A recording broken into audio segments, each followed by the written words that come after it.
Good night, guys. Today we explore the mythic tale of Irene, the forgotten son of Hysus, a demigod born not of Olympus, but of fire and steel deep in the forge of a mortal blacksmith. His task: steal the eternal flame from Mount Olympus itself to reignite the dying hearths of humanity. But what stood in his way was no simple quest. A three-headed guardian of the underworld, a jealous god in winged sandals, and a storm-summoning oracle who foresaw only one ending, Arian's death. But only if you enjoy the kind of content that merges myth and mystery. And hey, let us know, where are you watching from? What time is it for you right now? Sometimes our stories are better than sleep, and other times they just make you dream louder. It's time now to dim the lights. Turn on a fan for some noise. And let's cover what we have for tonight together. In the flickering forge of Mythology, where men shaped iron with sweat and prayer, there lived a woman whose hands rivaled the gods. Her name was Callista, a mortal blacksmith with fire in her soul and a hammer that sang when it struck bronze. She built swords that could split spears in midair and armor so seamless it was whispered that Ares himself once wore her breastplates into battle. The gods noticed, but only one descended. Histus, the lame god of the forge, the outcast of Olympus, watched her in silence. He was not drawn by beauty. Callista was not a woman of perfumes or palace gowns. She wore soot like war paint and smelled of iron and pine smoke. But when she worked, Histus saw something divine in her movements, something familiar. One night, as the moon hung low and red over the Aegean, Histus entered her workshop, cloaked in smoke and shadow. He offered no gifts, no divine decree, only his presence. The forge flared brighter that night, and 9 months later, a child was born. Arian. He did not cry. Not at first. His eyes opened and glowed like coals, and the fire in the forge leapt as if recognizing its kin. The midwives gasped. One whispered, "He's touched by the divine." Another crossed herself, and the oldest among them muttered, "He's not meant to stay here long." Arian grew faster than other boys. At 5, he could shape iron. At 7, he forged his first blade. Flawless, sharp, and oddly warm to the touch. He never played. He never lied. There was a stillness in him that made others uneasy. The village feared what they did not understand.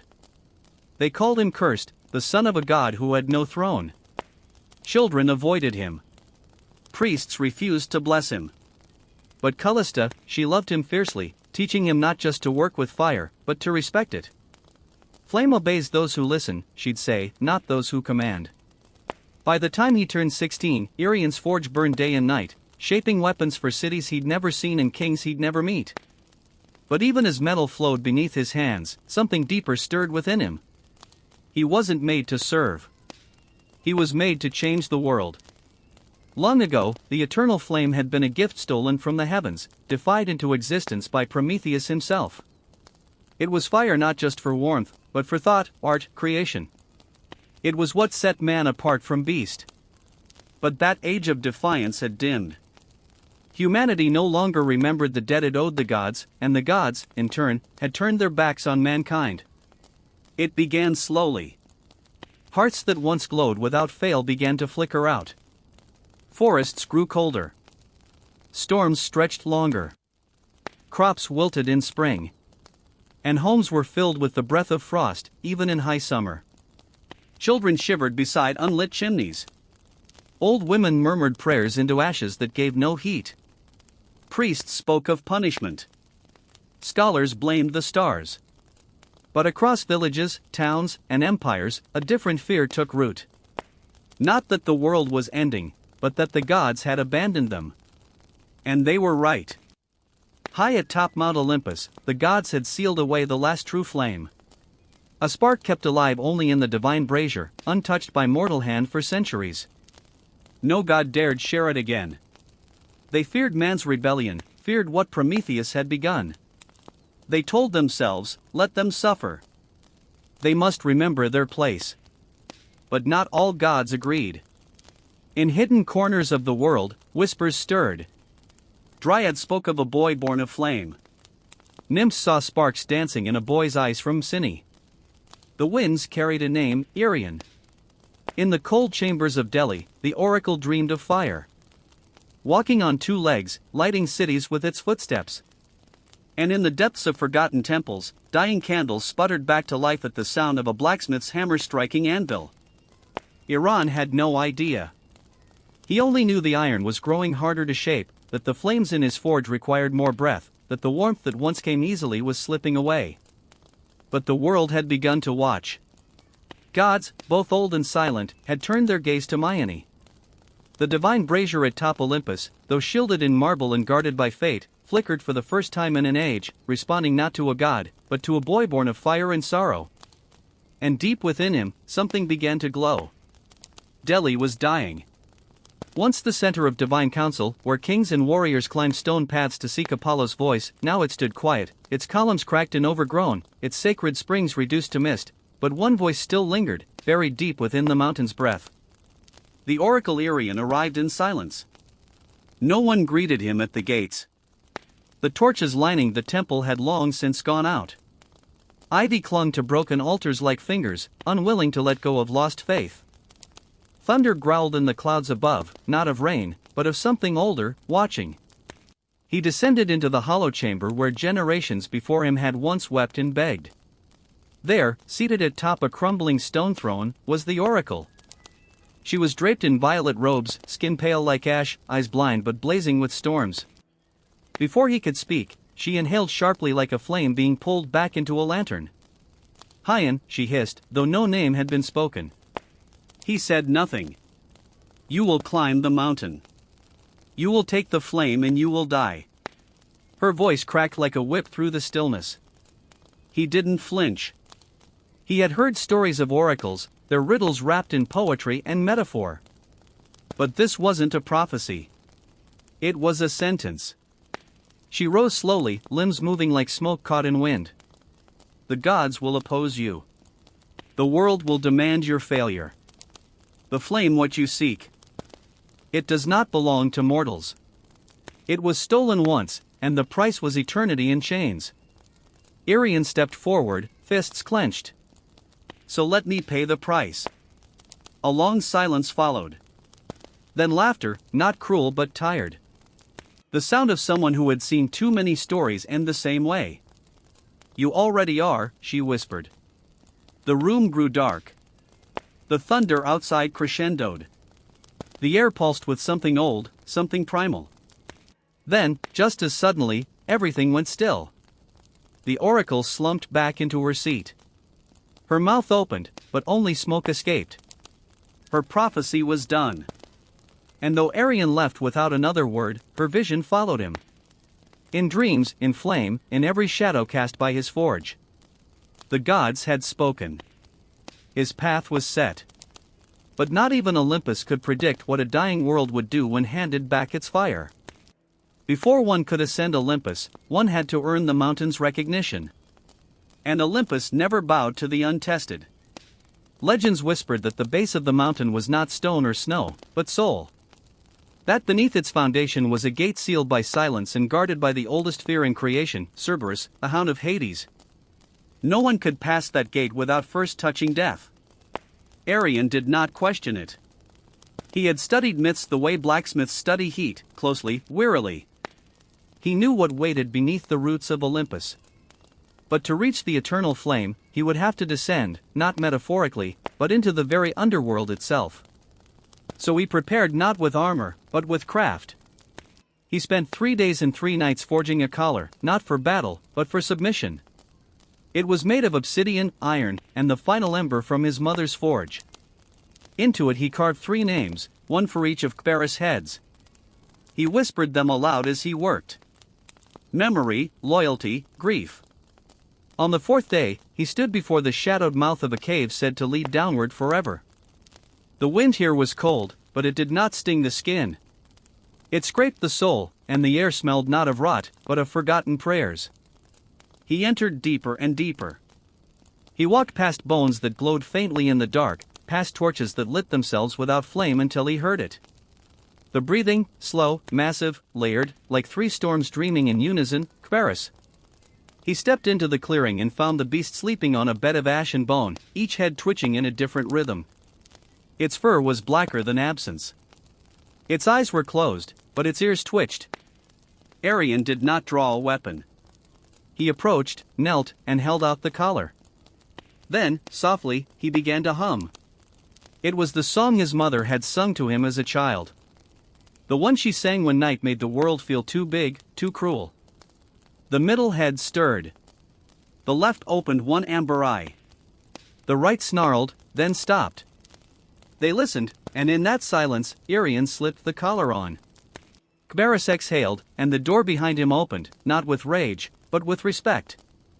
Arion had touched death, and death had stepped aside. The road up Olympus was no road at all. There were no markers, no stars to guide the way, only sheer rock, biting wind, and whispers that echoed from nowhere. Arion climbed not with certainty, but with instinct. His mortal hands bled. His divine blood burned. The mountain resisted him at every turn. And then he appeared, not with a roar, not in a flash of power, but in silence. Hermes, the trickster, the messenger, the thief. He stood on a ledge ahead, dressed like a traveler, cloak loose, sandals laced with feathers, eyes sharp as broken glass. A crooked grin danced across his lips. "Well," he said, spinning a coin between his fingers. "I thought you'd be taller." Arion didn't stop climbing. "I know why you're here," Hermes continued, walking casually beside him without ever lifting a foot. "You want to bring fire back to the mortals? Sweet, noble, stupid." Arion paused. "Then stop me." Hermes chuckled. "Stop you? Oh, no. No. I'm not here to fight you. I'm here to make sure you understand the deal. You're walking into the heart of Olympus, into the god's vault, into a story that isn't yours to tell." "And yet," Arion replied, "here I am." That smile faded slightly. "You're trying to restore a balance that was broken for a reason," Hermes said. "The flame was a gift once, a mistake, and now the gods guard it like a dragon guards gold. Not because it's precious, but because it's dangerous." Arion stared at him. Then they've forgotten what danger looks like. For the first time, Hermes's expression soured. The air around them shifted. The coin in his hand vanished. His wings twitched. "You think you're Prometheus," he said, voice cold. "But you're not even a flicker compared to him." "I'm not trying to be him," Arion answered. "I'm trying to finish what he started." Hermes stepped forward, pressed two fingers to Arion's chest. "Then here's my gift." Pain surged. It wasn't physical. It was deeper. A thread inside him twisted, turned. "The fire you seek," Hermes whispered, "will burn everything you are." Then he vanished. The mountain groaned. Thunder rolled. A storm had begun. Not of rain, but of consequence. And Arion climbed higher, cursed, but unshaken. The curse settled into Arion's chest like frost in the lungs. At first, it was subtle, a tightening when he breathed, a dull heat beneath his skin. But the higher he climbed, the more it bit into him, not like a wound, more like erosion. Piece by piece, the man was being scraped away, leaving something raw behind.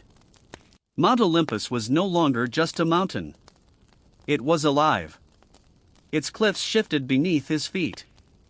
Wind screamed down ravines like ancient voices, furious to be disturbed. The higher he rose, the less mortal the world became. Trees stopped growing. Birds stopped singing. Even the stars above seemed to pull back. There were no paths, only jagged ledges and sheer faces that demanded sacrifice with each step. Arion bled. He slipped. Once he nearly fell to his death, but a sudden flash of heat from within his chest steadied him. It was as if the flame Hermes spoke of, the one that would burn him, had begun to awaken. But he kept climbing because every time he faltered he thought of the dying hearts, the cold villages, the children huddled in darkness. He thought of his mother, hands blistered, still forging warmth for a world forgetting what warmth meant. And still Olympus offered no mercy. Storm clouds gathered above. Lightning danced along the ridge like gods pacing in frustration. He could feel their eyes now, watching, judging, waiting for him to fall. But it wasn't just the mountain fighting him. It was Olympus itself. He passed ancient ruins carved into the stone. Temples long abandoned by faith, their altars cracked, their gods forgotten. Statues of Athena with eyes chipped out, columns of Zeus split by time and silence. Arion realized something no one else had dared to say aloud. The gods weren't powerful anymore. They were afraid. Afraid that a mortal might bring the fire back without their permission. That someone not born in their halls might carry the light that once defined Olympus. And in that fear they threw their worst at him. Ice, thunder, visions, voices. But he climbed. With hands torn and heart smoldering, he rose above the clouds. And in the distance, lit not by sun but by divine flame, he saw it. The brazier burning, waiting. It was not what he expected. The summit of Olympus wasn't carved in marble or guarded by gods clad in gold. There were no trumpets, no gates, no thunderclaps of divine welcome. There was only silence and the flame. It stood in the center of a windless clearing on a pedestal of blackened stone. The brazier looked ancient, older than language itself, shaped by hands no longer remembered. And inside it danced the eternal flame, not red, not orange, but white, pure, blinding, alive. It did not flicker. It watched. Arion stepped closer. The heat didn't sear him.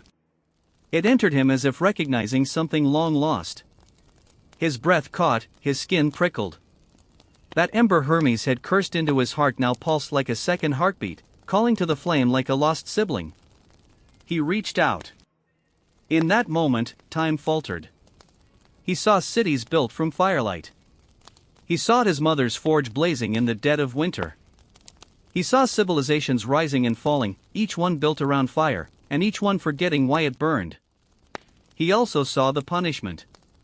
Prometheus, chained to stone, his liver eaten daily by a vulture. The gods had called it justice. But Arion saw it for what it was. Fear wearing a crown. He could turn back. He could let humanity adapt to the cold. Forget fire. Forget him. But then he heard the wind whisper her name, Callista, and he remembered who he was. He grabbed the flame, and it took him. Pain screamed through his body, not like burning, like being rewritten. Bones cracked and reformed, his skin glowed, veins pulsing with light. He fell to his knees, roaring soundlessly as the flame poured into every part of him, erasing the boy, forging the fire-bearer. He wasn't holding it anymore. He was it. The brazier flickered, then dimmed, then went cold. Because the eternal flame was no longer chained to Olympus, it had chosen a new vessel. Arion collapsed beside the empty pedestal. Smoke rose from his fingertips, but his eyes glowed like dawn. He breathed barely, but with each breath, a wisp of warmth spread outward into the wind, down the mountain, toward the world below. He had taken the fire, but not for himself, for everyone.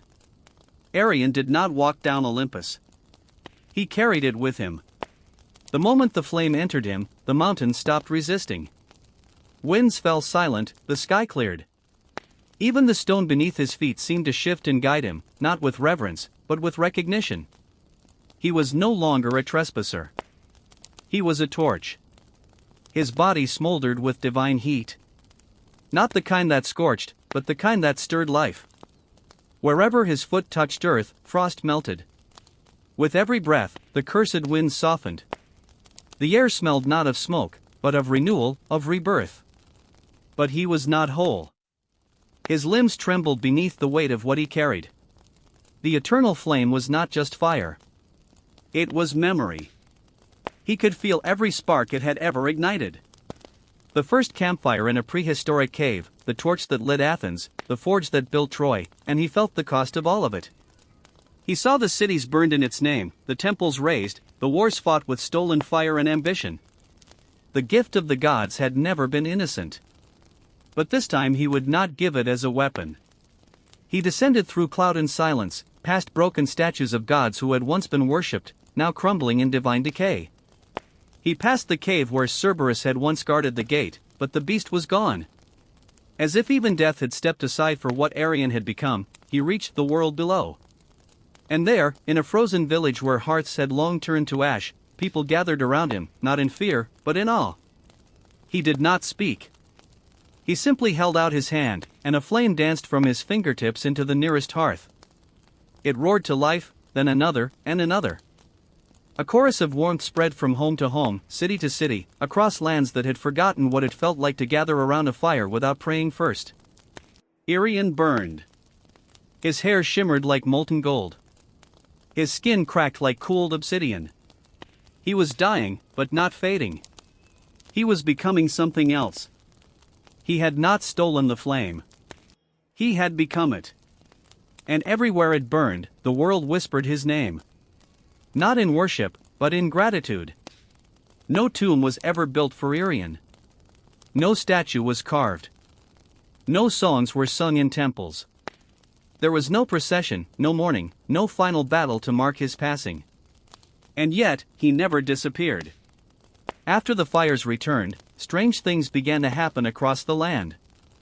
In distant villages where no traveler had passed, hearts lit on their own.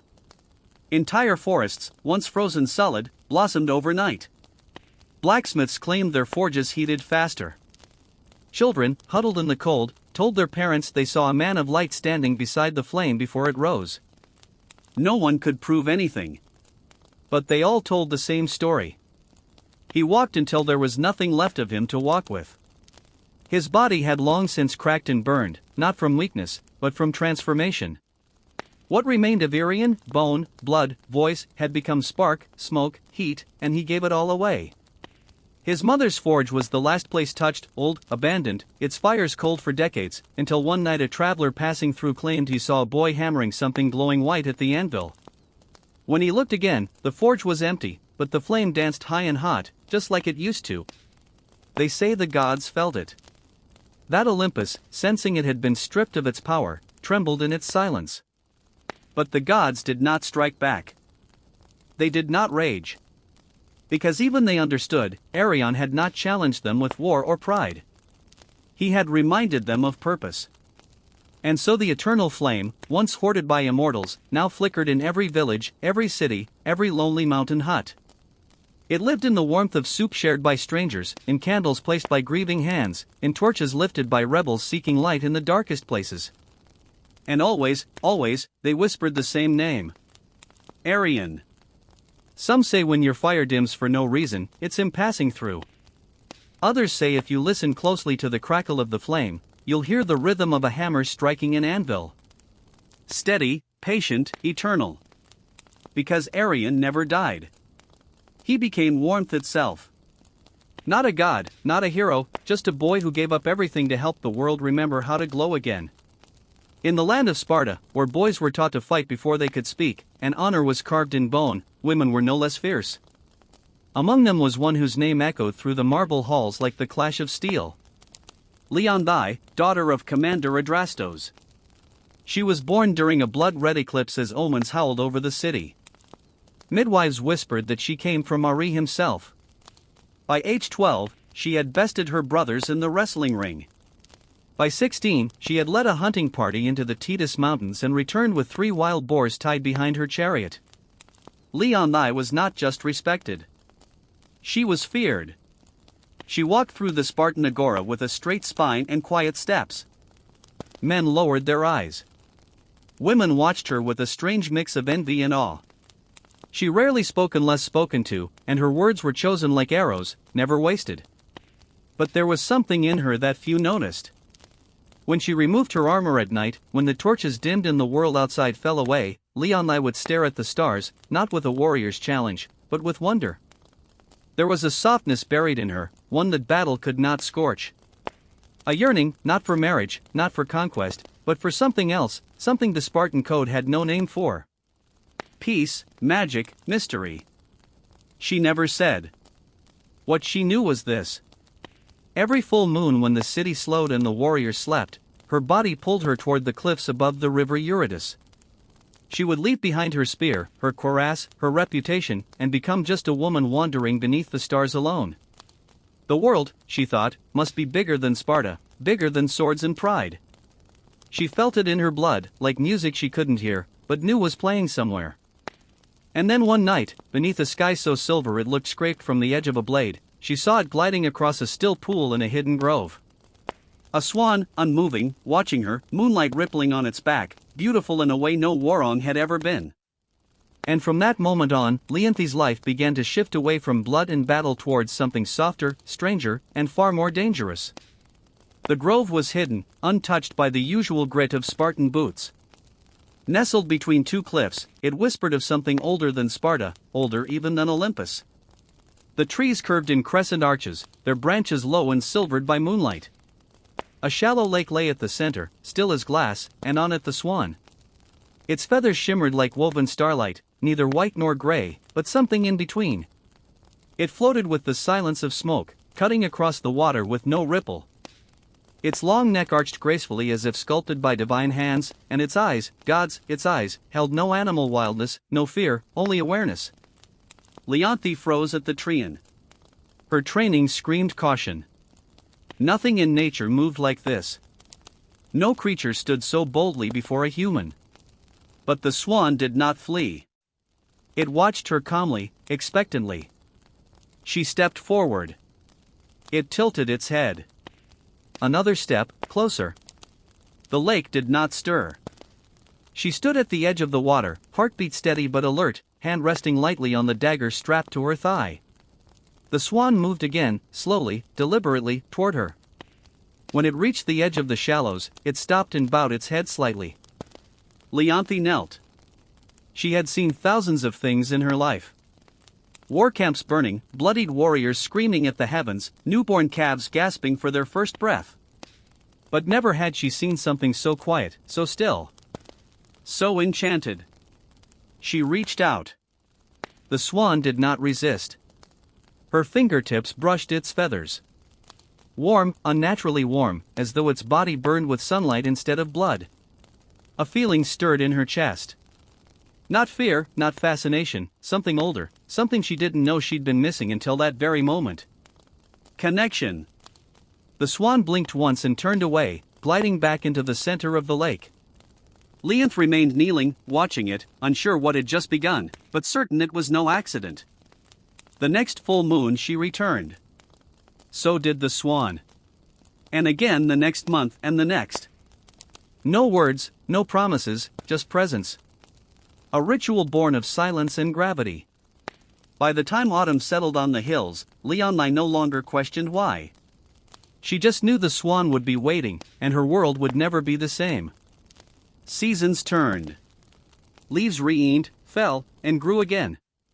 The wars continued far below the hills, but in that moonlit grove, time stood still. Only the full moons mattered now. Only those nights. Leonthi had once measured her worth in battle scars, victories, and commands followed without hesitation.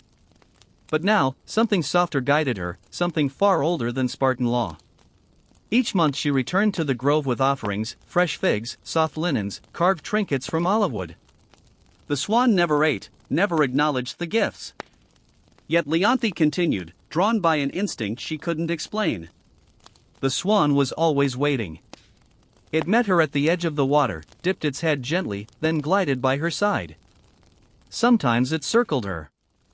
Sometimes it simply stood beside her on the shore, its warmth bleeding into the air around it like a hidden sun. She began to speak, not like a soldier, but like a woman who had never been heard before. She spoke of her father's coldness, of how victory never filled the empty space in her chest, of the night she stared at the sky, wondering if there was more than sword and soil. The swan said nothing, but it listened. She could feel it. Its stillness wasn't silence. It was attention. The kind mortals never gave. The kind no commander, no suitor, no friend had ever offered her. Over time she stopped feeling alone. She braided her hair before each visit. Smoothed her robes. Sat beside the swan for hours, shoulder touching wing, saying little, yet feeling more than she'd ever felt in a Spartan palace or battlefield. And still, the swan never fled, never aged, never changed. She should have been afraid. There were stories of gods taking animal form to lure mortals into ruin. Stories of punishments for those who loved the divine. But Leonthi didn't believe in stories anymore. She believed in the way her hand fit perfectly along the curve of the swan's neck. In the way it bowed its head when she sang quietly into the night. in the way it seemed to wait for her, need her. No words, no promises. But in their silence, something ancient took root. And though she didn't speak the word, not even to herself, Leonthe knew what it was. Love. The swan was not born of earth. Its wings had once stretched across the sky. Its fingers had played the lyre that made the sun rise. Its name had once been whispered in temples, carved in marble, and shouted in song. Apollo, god of light, of music, of prophecy, now silent, feathered, bound.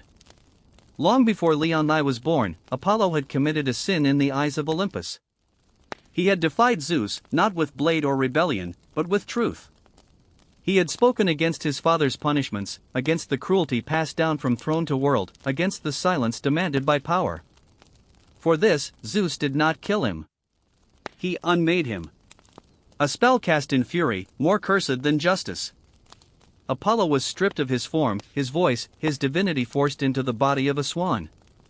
Not to teach him humility, but to remind him he could glow like the sun and still be caged by shadow. The curse was crueler still. There was one condition. If a mortal ever discovered his true identity, the transformation would become permanent. And so Apollo waited years, centuries, lifetimes, floating on lakes, hiding beneath stars, watching mortals forget his temples, forget his hymns, watching the world grow colder as the gods withdrew. Until Leonthe, her presence cracked something inside him, something buried so deep even Olympus had forgotten it existed. Hope. He never meant to be seen, never meant to stay. But she returned again and again. And her voice. Her voice when she spoke to him in the glade was the only thing that made the fire inside him flicker again. She was not a priestess, not a nymph, not a chosen oracle. She was a warrior with hands that knew only weapons, a woman hardened by loss and trained to feel nothing. And yet she saw him. She treated him not as a symbol or a threat, but as something sacred, something worth waiting for. He dared not speak, dared not reveal his name. But in the tilt of his head, in the stillness of his body, he answered every question she never asked. And slowly, impossibly, he loved her back. In Sparta, solitude was respected, but not for too long. Leonthe's absence did not go unnoticed. Each full moon, she slipped away from the barracks, from the training fields, from the watchful eyes of commanders and kin. At first, none questioned her. She was Leonthe, untouchable, unshakable, the warrior whose loyalty was carved into every scar. But Sparta thrived on order, on discipline, and love, especially the hidden kind, was a foreign thing in a city built on control. Whispers began, she wanders. She speaks less in council. She trains, but her strikes lack venom.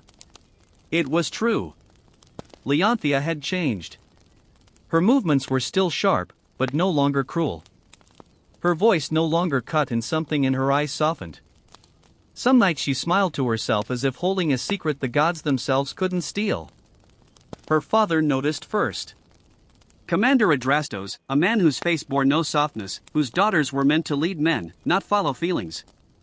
He summoned her one evening under the guise of strategy. But when the chamber emptied, he spoke plainly. "What keeps you from sleep?" Leonthe offered no answer. His voice darkened. "Do not forget who you are." But she already had, at least the version of herself that Sparta had molded. What the city had built in stone, the swan had touched with water, and Leonthe found herself unwilling to return to who she'd been. Still, Sparta watched. A patrol once followed her out beyond the walls, tracing her steps toward the cliffs. They lost her near the olive groves. She was too skilled to be shadowed, but it was enough. Enough to birth suspicion. Priests murmured about omens, that the moonlight carried voices, that the lakes beyond Sparta stirred unnaturally, a warrior woman disappearing each full moon. They feared it was madness or worse, a god. Leonthe knew the walls were closing in. That eyes were learning to look where before they had looked away. That her silence once strength now made her vulnerable. But still she went, still she found him. And in that grove where moonlight touched feather, she forgot the noise of Sparta. Forgot the rules. Forgot the danger. Only one thing mattered now, not being seen. Because if the world discovered what she knew in her heart, it would destroy them both. The moon was heavy that night, low, swollen, golden as a dying flame. Leonth stood in her chamber, fingers trembling over her armor, unable to fasten the final clasp. Something had changed. She had felt it for days. A quiet trembling beneath her feet, like the ground itself knew what she did not. The swan had been different on their last meeting, restless, more watchful, its feathers bristled when the wind shifted. It had circled her twice before settling at her side, its warmth sharp instead of soothing. That night, sleep eluded her, and when it came, it brought visions. She stood in a silver grove, her hands covered in gold dust. A statue loomed before her, part man, part swan, its wings frozen mid-beat, its face serene and lifeless. She reached out, called a name she didn't know she knew. Apollo. The statue cracked and a voice echoed, not from the sky, but from inside her bones. Truth will freeze what love has kindled. She awoke breathless, heart racing, the name still burning on her tongue. She tried to dismiss it, a dream, nothing more. But warriors know when fear is real. And this was no ordinary omen. This was prophecy. The next day, Leonti left Sparta earlier than usual, the ache in her chest sharper with every step. She didn't follow her usual path. Her feet led her deeper into the hills, through trees she'd never passed, into groves untouched by memory. There, hidden beneath a curtain of ivy and moss, she found the altar, ancient, cracked, marked with a single, unmistakable inscription, carved in old flaking gold. Apollon, her breath hitched. All at once, the pieces fell into place. The warmth of the swan, its listening gaze, the dreams, the curse in her bones, the reason it had always come during the full moon. He wasn't just enchanted. He was a god. Her god, and she had broken something. She stumbled back, the sound of feathers behind her. The swan had followed her, silent as always, but its stillness no longer comforted her. It was watching sadly, softly, as if it already knew, as if the truth had arrived. And so had the end. The grove was no longer still. The air pulsed slow and deep, like the breath of something ancient stirring in its sleep. Moonlight trembled on the surface of the lake. The trees leaned in, silent witnesses to the unraveling of a secret that had survived centuries. Leonti stood frozen before the altar. The name Apollo still echoed in her mind like a spear striking stone. She turned slowly as if doing so would unmake the truth. But it was too late. The swan was there, not gliding, not graceful, just standing, watching. Its feathers no longer shimmered, its glow dimmed, flickering like a dying flame. Leonti stepped toward it, her lips parted, unsure what to say, unsure if anything could be said. "I know," she whispered. The wind stilled. A single feather drifted from the swan's back, falling slowly, silently before vanishing into dust the moment it touched the altar. And then the change began. The swan's neck arched, not in grace, but in agony. Its body trembled. Feathers unraveled into streams of gold and light, wings bent into arms, webbed feet split into toes that dug into the earth, and where the swan had stood now knelt a man, naked, radiant, broken, Apollo. His hair shimmered like the sky at dawn. His skin glowed faintly, like embers beneath marble. But his eyes were dimmed by sorrow, by inevitability. Leonti stepped back, hand to her mouth. She had loved him in silence, and now silence had become unbearable. He tried to speak, but the curse had not fully lifted. His voice cracked like thunder in a storm too old to name. "You weren't supposed to know," he said at last, voice barely more than wind. It was the only rule. She fell to her knees beside him, tears cutting down her warrior's face like rivers through mountain stone. "I didn't mean to," she whispered. He smiled then just once, a god smile, not of joy, but of farewell. "I know." And with that, the ground beneath them shuddered. A soundless quake. A divine sentence passed without mercy.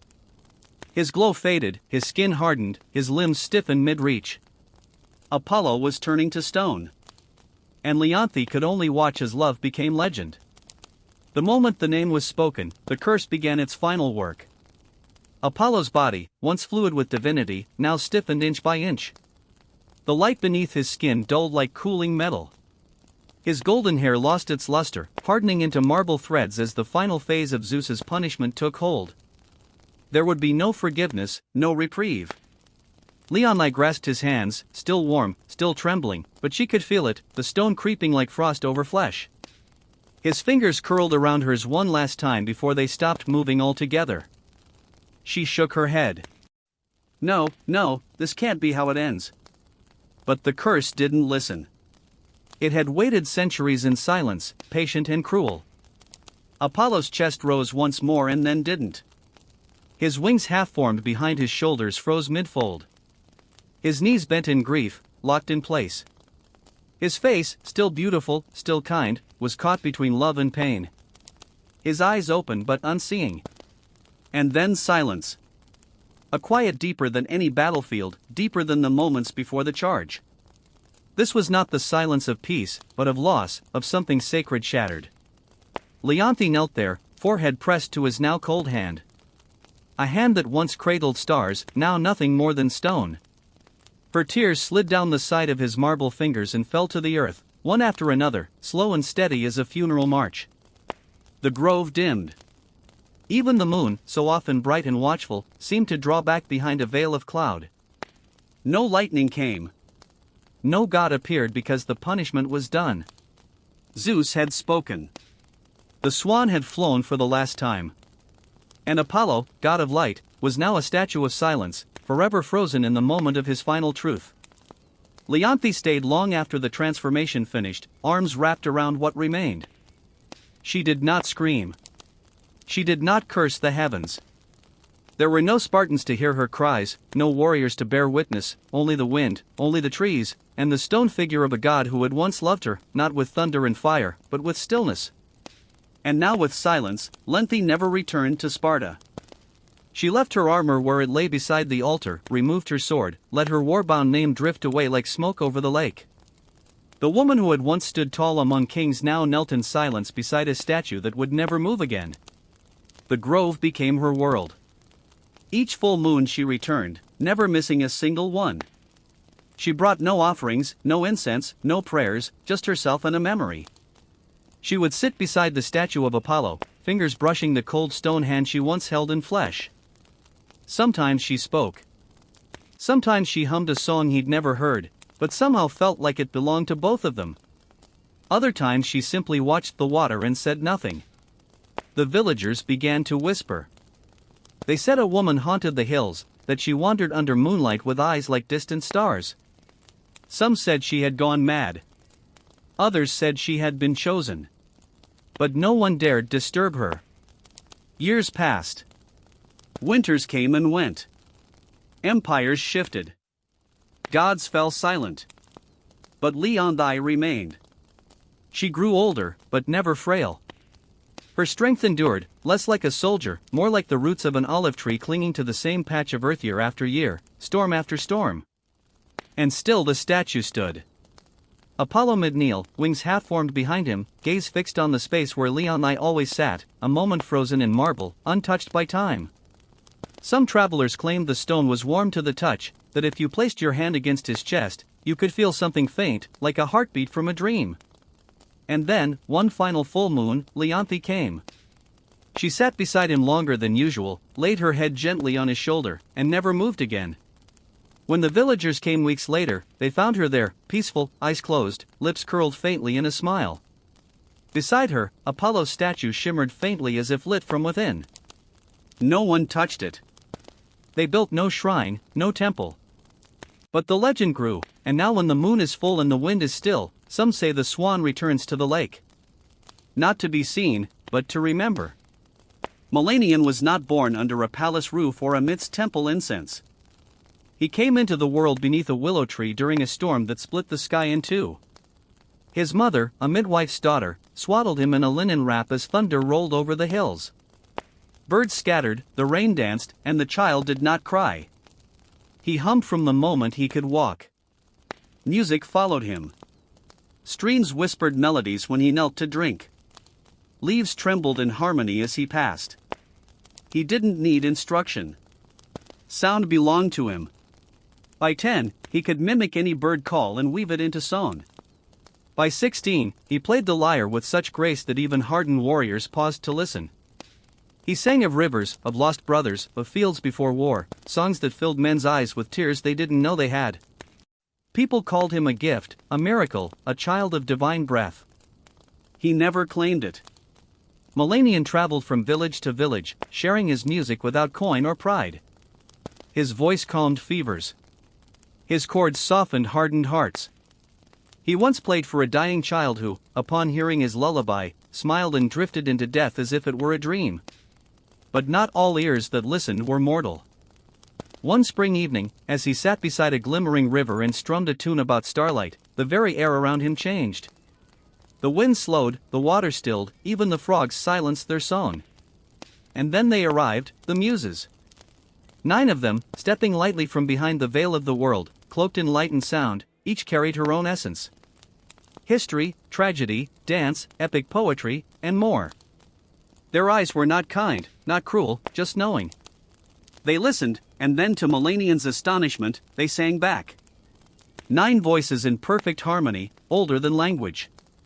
Melanian closed his eyes, and without thought joined them. His voice didn't echo theirs. It evolved them. When the last note fell into silence, even the stars seemed closer. One of the Muses, Kali, eldest and most stern, touched his brow. "You are not ordinary," she said. "You are a vessel." And thus began the legend of Melanian, the bard whose voice would shake the heavens. From that night on, Melanian was no longer just a gifted mortal. He was touched, marked, whispered about. The Muses had chosen him. In the quiet folds of Mount Hell, where few dared to tread, they invited him into their sacred circle. There, beneath ancient trees and skies unclouded by mortal ambition, Melanian learned not through lectures, but through experience.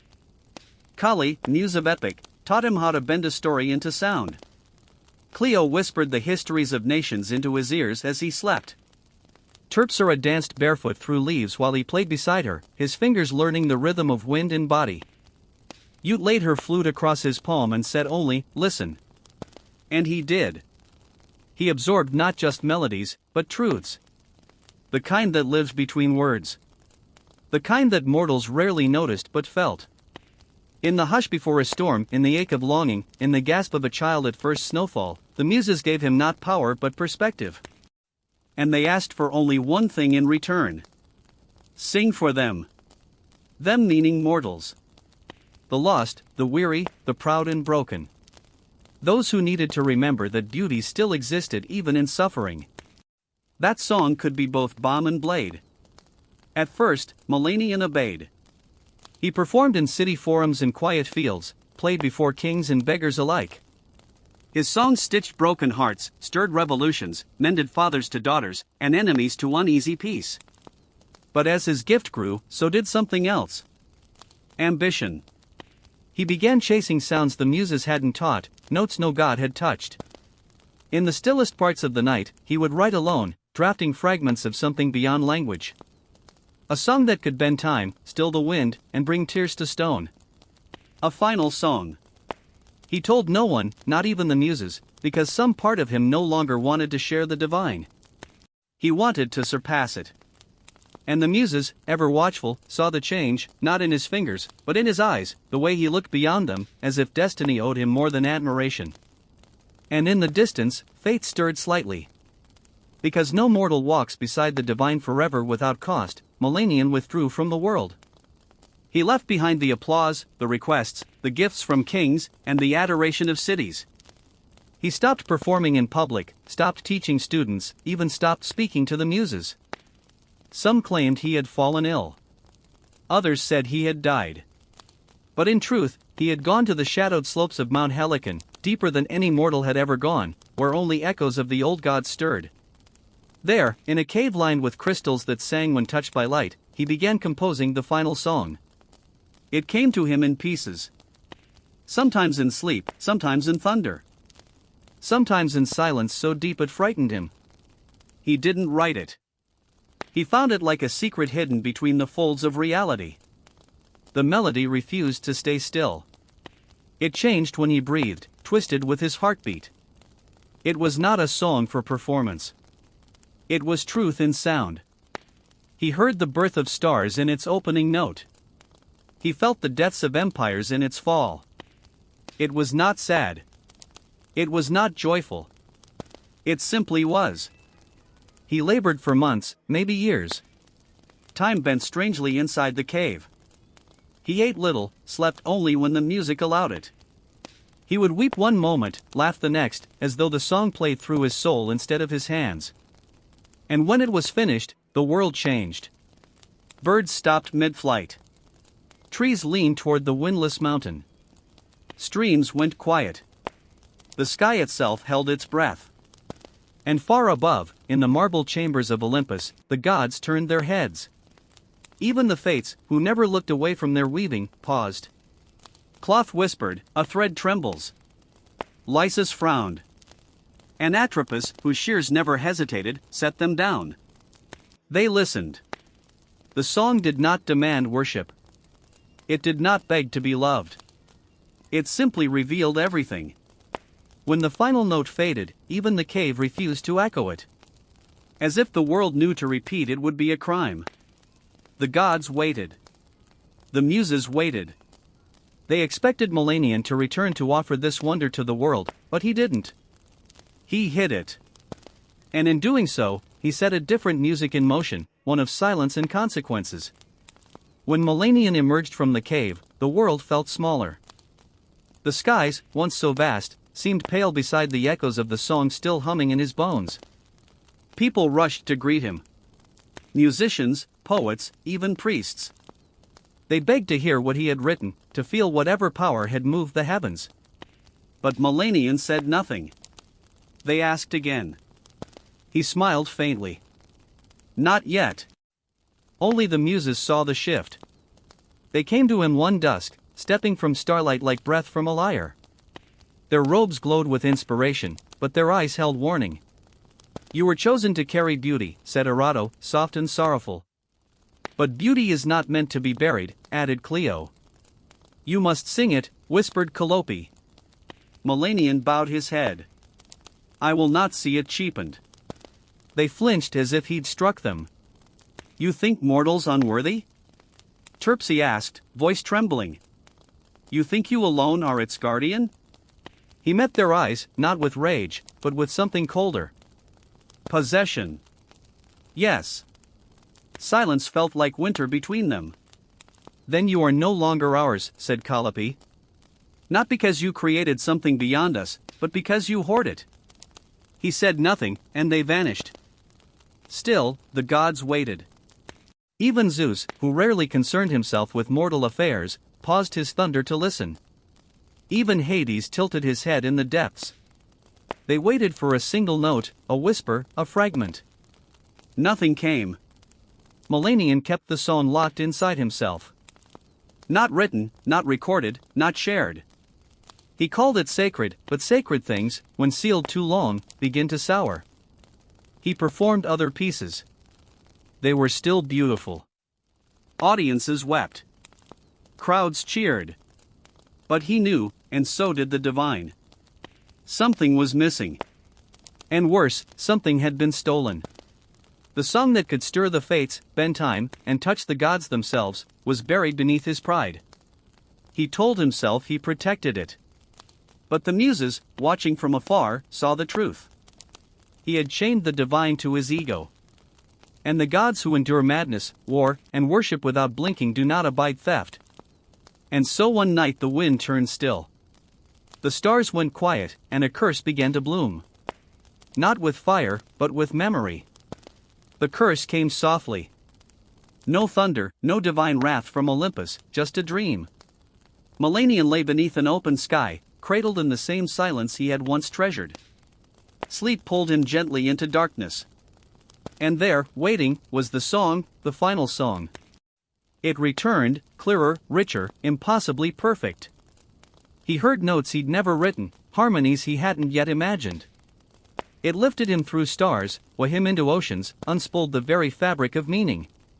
He wept in joy, in awe, in surrender. And then morning, gone. Not faded, erased. No memory, not a note, not a name. The melody he'd written with his soul, felt in his bones, was gone like mist at sunrise. At first he thought it a cruel trick of sleep. He grabbed his lyre and tried to recall even a single progression. Nothing. He strummed wildly, off-key, frantic, nothing. That night, he returned to his bed early, heart pounding, and the song returned, more radiant than ever. He sang along in the dream, tears streaming, fingers dancing through light. It felt real. He could remember it within the dream.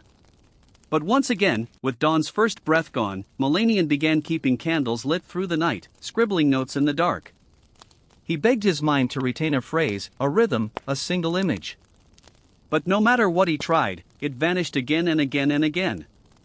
He stopped playing, refused to perform. Crowds dwindled, friends left. His home grew dusty and cold, but none of it mattered. He had one obsession now. Remember the song. The muses stood at a distance, watching with sorrow. He was given a gift, said Otterpie, and he chose to cage it. Now he is the only one who will hear it, said Polyhymnia. And never remember, whispered Cleo. It was not vengeance, it was balance. Melanian would hear the song every night for eternity. But it would live only in dreams. Each sunrise, it would slip through his grasp like water through cracked hands. He would never stop chasing it, never stop hoping. And in time, hope would rot into madness. Because what torments a bard more than forgetting the greatest song he ever knew, and knowing it still sings without him? Melanian stopped counting the nights. They bled into each other, an endless loop of ecstasy and loss. Each evening he slipped into dreams where the final song embraced him like a lover returned from war. And each dawn he woke alone, screaming, weeping blank. At first, he tried to outweep the curse. He hired scribes to sleep beside him, begged seers to extract fragments from his mind. He sang to mirrors, hoping his own voice would betray some hidden memory. Nothing worked, and slowly he began to fray. He stopped eating. His robes hung from a body gone hollow. His fingers trembled when he reached for his lyre, the same instrument he once cradled like a child. Strings snapped under his shaking hands. He didn't fix them. He didn't need them anymore. Because in sleep, the music still came.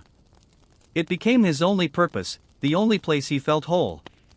And waking became a punishment. He cursed the sun, smashed his windows, sealed himself in a room with no light. But still the song left with the morning. When he emerged, he no longer resembled a bard. He was wildeed, gaunt, his once golden voice now roared from nights of desperate humming. He wandered from village to village like a beggar, not for coin, but for memory.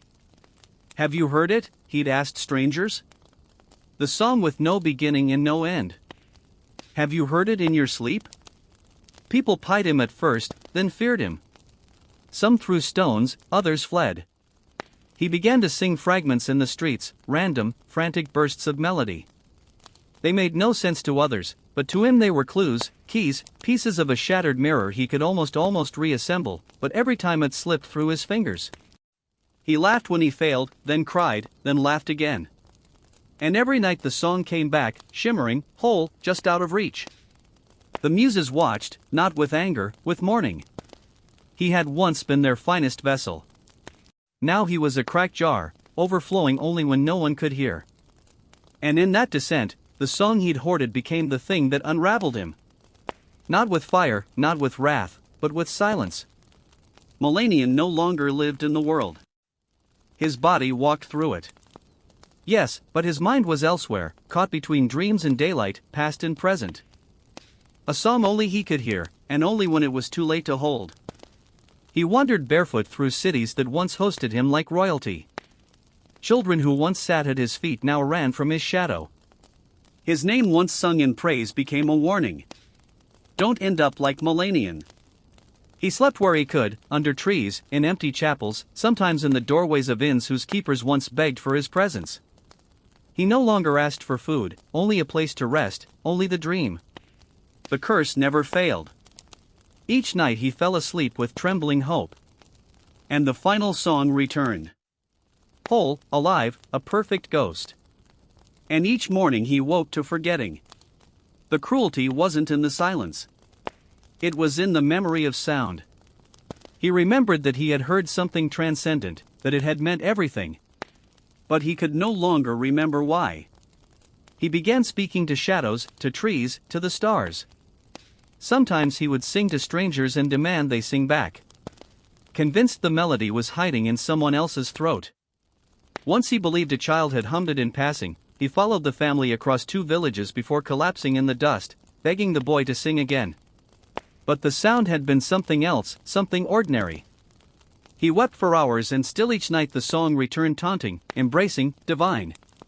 He tried to hum it as he dreamed, tried to wake mid-melody, but the curse was clever. He could not move within the dream. He could not record it, write it, carry it, only hear it. And when he woke, emptiness. Some who saw him said he still hummed in his sleep. That if you placed your ear near his mouth at midnight, you could hear a music unlike any other. But only then, only in darkness. The muses no longer came. The gods stopped watching, and Milanian, once the voice of the world, now wandered like an echo of a song the world could no longer remember, and he could no longer forget. Milanian had grown thin as twilight. His skin, once kissed by golden light, was now pale and paper-thin. His voice, what remained of it, was hoarse from years of whispers and wandering. He no longer searched for food, shelter, or even the song. He simply walked. One evening he reached a cliff overlooking the sea. It was quiet there. No towns, no roads, no curious eyes. Just the wind, the waves, and the stars slowly rising in the deepening blue. He sat curled against a stone, the sea breeze tangling what remained of his hair. He didn't weep. He didn't sing. He simply closed his eyes. And the dream came again. But this time, something was different. There was no delay, no mist to wade through, no struggle to hear. The final song was there from the beginning, full and clear. But it was not just sound. It was a place, a presence, a world built from music.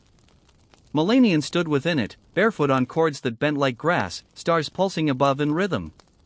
The sky was a symphony. The wind sang in harmony. And he was not just hearing it. He was part of it. His own voice joined the song, and it did not tremble. It did not forget. It soared. He saw every note he had lost. Every phrase he'd mourned. But now he understood. The song had never left him. It had grown without him. It had become more than his hands could hold. He was not its owner. He was its witness.